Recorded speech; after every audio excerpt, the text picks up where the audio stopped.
suis passé que tu crois qu'un cabrón ne m'a touché. À part toi, caballero, personne ne m'a touché. La cocaïne, la cocaïne,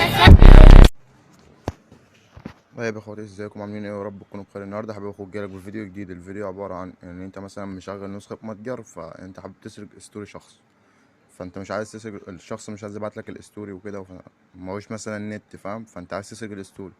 طيب تعال نشوف هنسرقه ازاي. مثلا خلينا في اخناتون بينزل الستوري حاجه. الراجل ده كفاءة يا جدعان.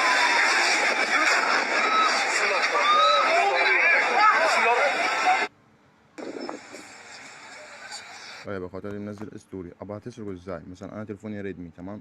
هسرق الاستوري ازاي؟ خش على مدير الملفات زي ما انت على اللي هو علامة الساعة دي، تنزل عجلة لتحت كده بتلاقي كلمة واتساب اهي، واتساب، بتدوس عليها كده، شايف علامة التنزيل دي؟ بتيجي عليها. ادي الستوري اللي احنا لسه شايفينه. نفتح كده نلاقي الستوري اللي احنا لسه شايفينه.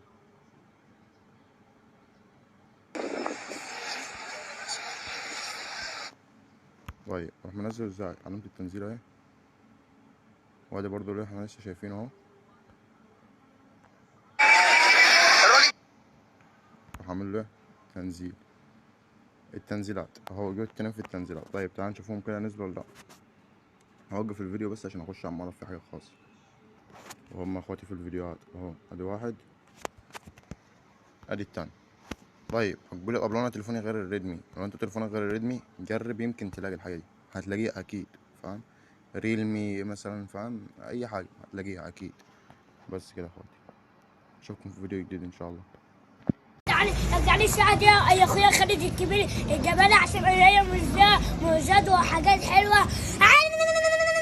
بص كده، وشايفين يا جدعان حاجات ايه روعة. هو الصوت ده بيطلع من الساعة دي؟ طب وريني كده تاني.